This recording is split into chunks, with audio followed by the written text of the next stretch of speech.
With me in the studio is a very, strong personality when it comes to health. She is a whole lot of other things put together, but let me quickly introduce her as a public health physician in the person of Dr. Kechi Obuago. Hello. I know you were my guest sometime within the week, and I had a good time, even though you tried to bring out goosebumps from me in the course of our discussion. And it's really happy for me to have you again today. Now, what we just saw, mental health, it talked about victims, families, and friends. But I want you to speak on the people, the soldiers who are at the war front. That's the medical doctors, the nurses, other health practitioners, because I know that you are a doctor and you've been in it for more than 45 years. Beyond that, you have two children who are at the moment fighting the war of coronavirus. Talk to me, what is the mental state of such people? I think I can only say unprecedented for many reasons. You talked about my son, the doctor. When I worried and called him, the first thing he said to me was, it comes with a territory. So for many of us who are doctors, it's supposed to come with a territory. We know that as a doctor and you're in the hospital, mixing with patients who have ailments, that you are exposed. We know that. That's why doctors are usually paid as a hazard allowance, because patients that you're in contact with, what you do endangers you as part of the profession. But never before as this. The coronavirus is novel, it's new. The world, all of us, the scientists, the doctors, struggling to understand. And unlike the previous infections, like Ebola and so on, this one spreads so fast. In addition, it spreads even when the patient is not showing any symptoms. And that makes it doubly dangerous. So for the doctor, and then it presents in so many bizarre ways. Sometimes it's just gastrointestinal.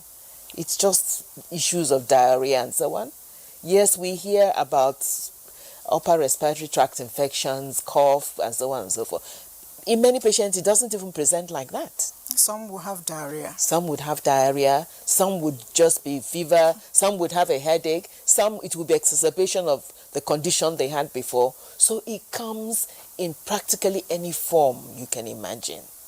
For the health worker, for the doctor, the danger is immense. Every day, literally, that the health personnel comes in contact with the patients, particularly in the clinics, that patient could well be a coronavirus patient. We have read today in the papers how doctors and health workers in certain hospitals are turning back patients of other ailments, ailments without actually checking because you're scared. I can imagine the mental, Absolutely, effects. they're scared. So every day you go into work, it's like you really don't know what is going to happen that day. You're going into battle, like you rightly said. You could be infected, but it isn't just about you. It's about your family. Many of these doctors have children, spouses, mother, father, and so on. And therefore, if you do contract it, if you're not careful, you spread it to your family. So the pressure on doctors, the pressure on their mental health is immense. And we need to understand that and to help them. I've been talking with a lot of my younger colleagues. The normal doctor in a hospital today still, on the whole, has no protective equipment. Seriously? Yes. The PPE or personal protective equipment that we're talking about and we're trying to marshal and put together as a country is actually being reserved for the management and treatment of the confirmed coronavirus case. And yet, the reality is that for every doctor now consulting, it's every patient you're seeing could potentially be a coronavirus cases. And in the countries in the developed world where they're fighting this epidemic and have equipment, every doctor that now consults has PPE. We don't. So the mental health, our doctors work in fear. There have been cases where a patient is brought in and everybody runs. You would. I would.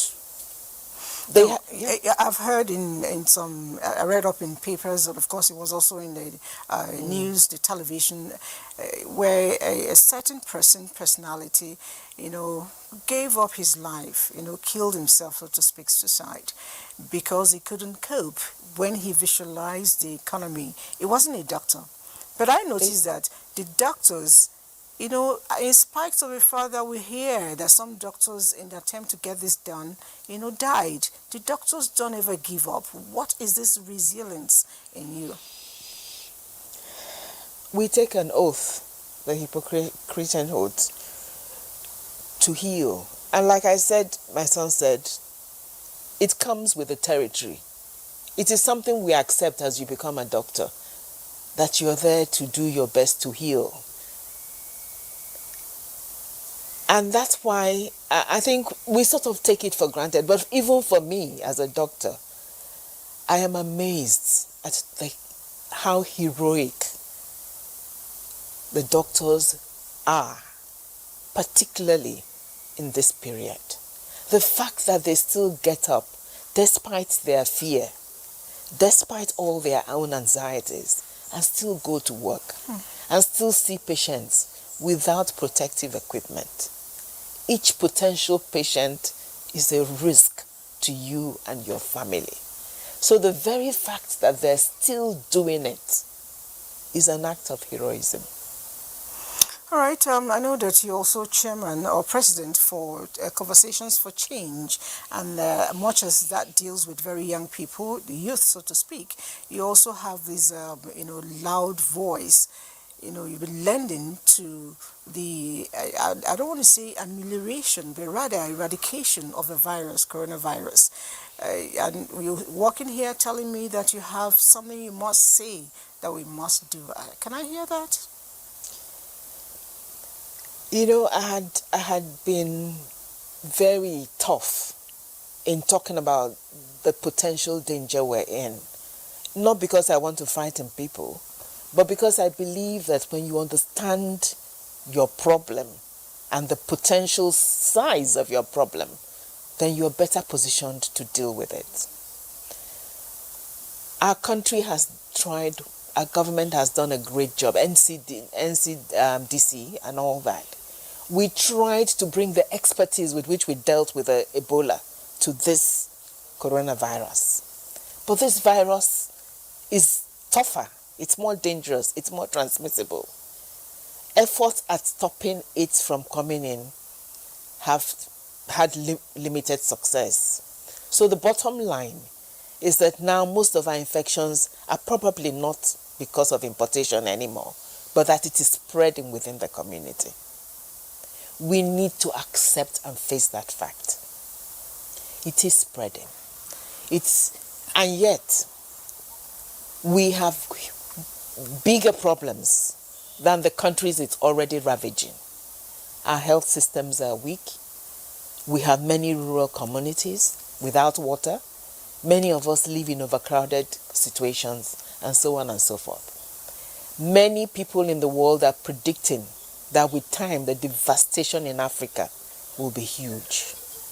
But today, let me say that I dare to disagree if we do the right things now. Let me say clearly that as far as what I believe is that from now on, the numbers will be increasing. Why? Several reasons. One is the fact that, again, wonderful work has been done. Within a period of 2-3 weeks, we have doubled our capacity to test in this country. Yesterday, I heard the minister say we probably have about 10 centers today. We started with one, and then and it takes a great deal to put centers in place. But in spite of that wonderful work, it's still, we are not testing enough. We need many more tests to be done in this country for us to have a more accurate idea of actually how many infections we have. Yeah, so definitely. what we have every day is just an estimate, which probably, in my opinion, is a gross underestimation. We need to accept that fact, but we need to do something about it. The first thing, again, I have said this before, but please let me say it again. This is a battle for everybody. It isn't an issue of just government. Government can never win this battle alone. At all. This war with death will affect all of us. The only way to deal with it and hold it in check is when each and every one of us understands that it's our responsibility. We will do it together. And that is what I am calling on now. And I'm going to suggest, if I have time, go ahead, how we should deal with it. Okay, we're going to take on how we should deal with it, but that will be when we take a little break. We'll be right back.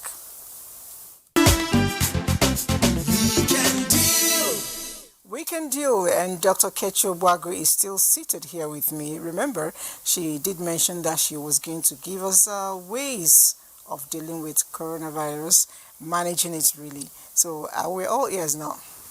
Great. Thank you. Let me say, okay, it's community transmission. Okay. We're transmitted amongst ourselves. Okay. What should we do? Before I say what we should do, oftentimes we talk about the weaknesses that is part of our life in Africa, all right? But let me say something about Nigeria in particular, because this battle for you and I is here in Nigeria. And Nigeria is a great deal of Africa, 1/5 of Africa, of the people in Africa. So if we fall, Africa falls. But Nigeria and perhaps the rest of Africa, we have two very important advantages, which we often forget. The first is Nigerians are the most ingenious, brilliant, and hardworking people in the world. Let nobody ever tell us otherwise. I believe you. I have worked extensively all over the world. And each time, I have been proud of my countrymen and women, of course. When I see somebody give a presentation brilliantly in an international forum, and it's an African, I smile. Because pride. I know, yes. I feel the same way. 8 times out of 10, it's a Nigerian. Thank you. Wherever we are in the world, we excel. Even our ability for 419 is a great deal of ingenuity that resides in our people. If you don't mind my saying so. Negative creativity. Negative creativity, which we now need to come together because we have a common enemy and turn into positive creativity. Yes. So we are the best. And we're going to show the world that we are the best. We're going to shock all the people out there who are expecting the worst to happen in Africa. We will teach them how to handle this epidemic. The second thing is the fact that we believe in community. In this war, it's a wonderful advantage. You see, the part of the problem for the countries in the developed world, whether it's US or Spain, they don't know each other. We do. It's nuclear family all the way. We believe in community. Every part of Nigeria, and probably most parts of Africa, we know who is in the village. We have communal problems. We do self-help initiatives. We care what happens to that person who lives in that house. It's unheard of that you don't know your neighbor. This is a strength. It is a strength that can be used and must be used for this epidemic. So when we talk about, first of all, we need, when I had spoken before, I had said what we actually need is a national emergency. We need every state in this country, even if you think you don't have a recorded case at the moment, to assume that you have. It is better to err on the side of overcaution than to do the opposite, because the consequences will be just too dire.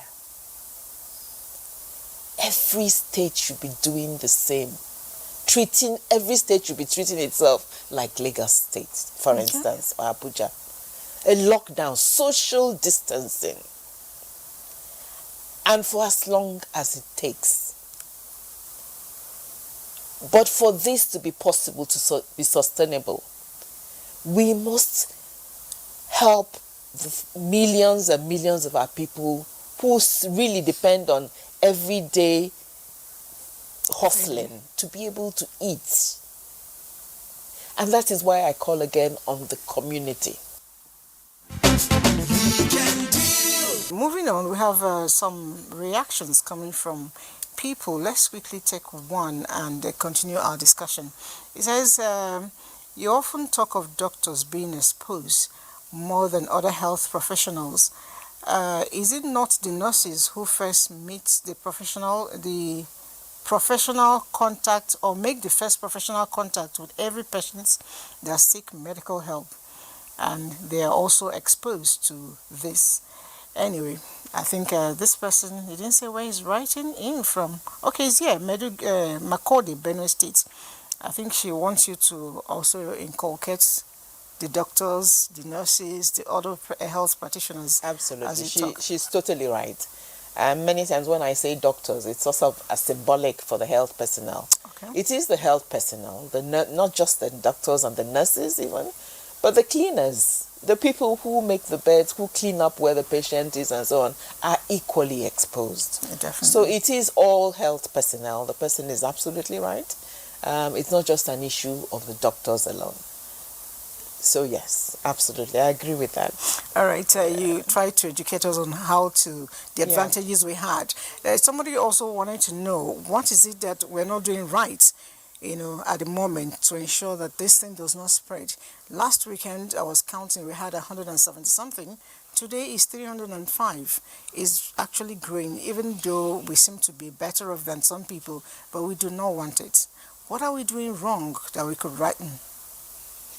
It is, perhaps the issue is not wrong, or perhaps it is, but the fact is to understand the fact that because many times it is asymptomatic, the person is not showing symptoms, the person who is transmitting is not showing symptoms. At other times the symptoms are so mild, so the person goes about his or her business and is still spreading the infection.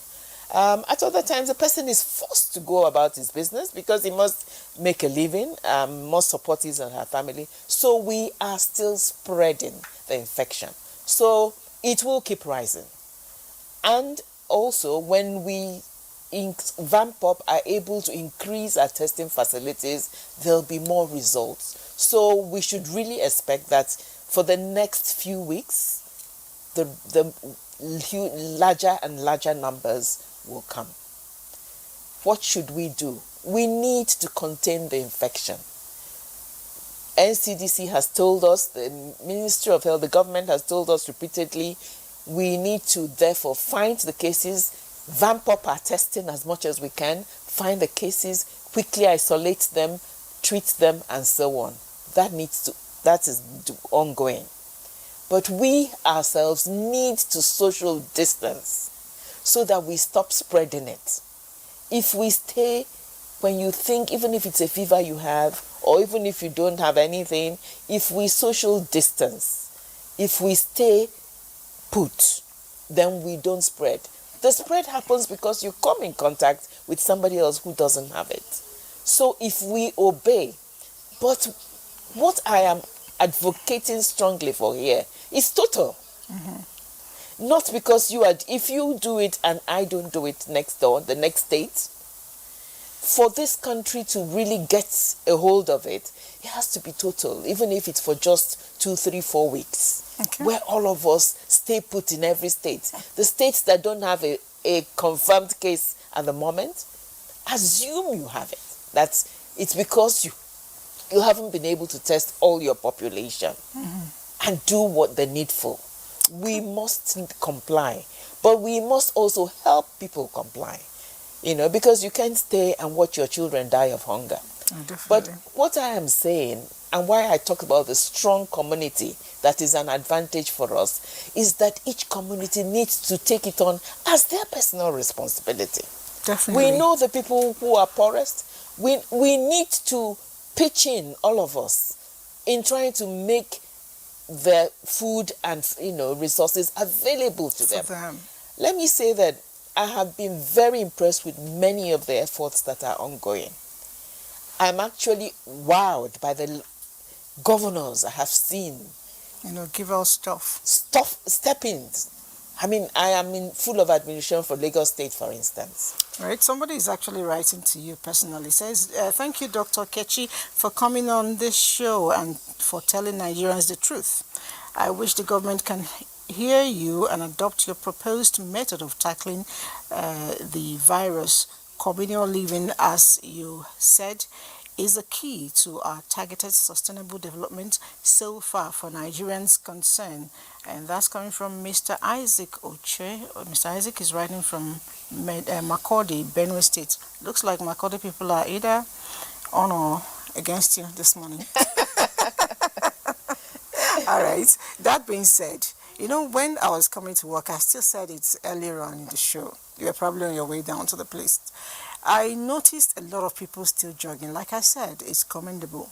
But the cluster, I found that quite not, comfortable given what we have. Nigerians were so used to, not just empathizing with people. I need you to speak on that, because when people work out, they perspire more.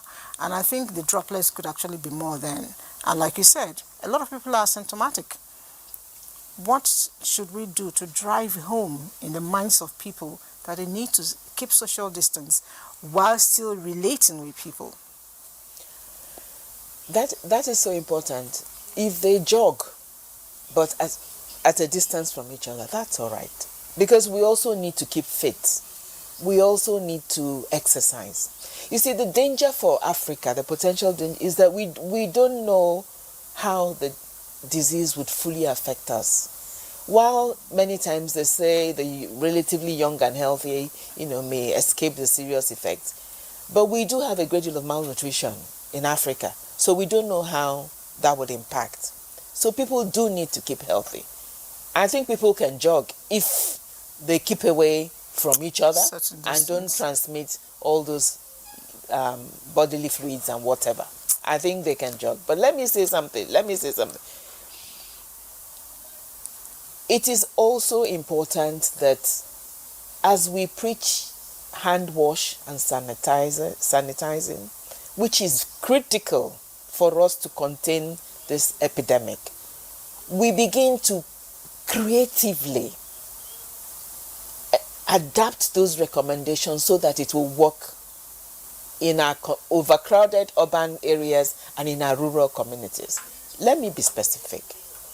We now, even before it begins to happen, find ways to make water available in our rural communities. If you can dig a borehole, if there's no time now, you can arrange as a community, come together, don't wait for government to do it. Tankers of water, for instance, that goes everywhere in your community. We begin to produce these buckets with taps as much as possible so that everybody in the village has it in front of their house and they're getting water supply through community and donation efforts every day so that they can practice hand wash. Produce sanitizer so that in the same manner in which wonderful people around the country are providing food, I see bags of rice and yam and so on, you are providing soap you're providing sanitizers, you're giving them buckets so that they can implement. All right, thank you so much. My director is on my neck to sign off. And I must say, you actually answered somebody's question who asked us that he said he's a bachelor, so how does he get to, pour water for himself because he doesn't have a running water? Now, Dr. Kechi has just answered that. Get a bucket with a tap so you can wash your hand. No excuse.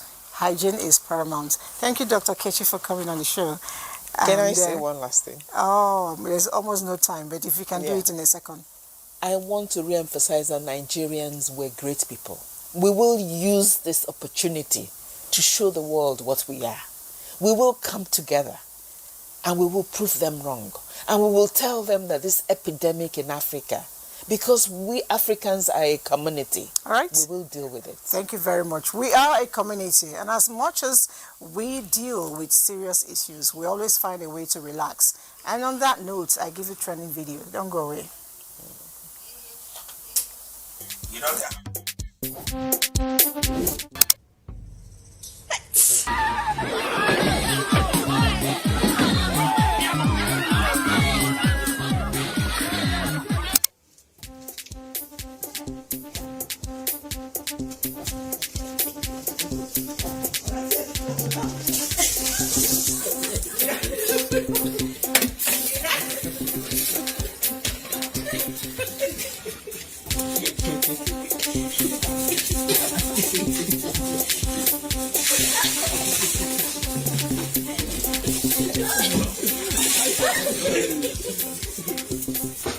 How are you, Fumi?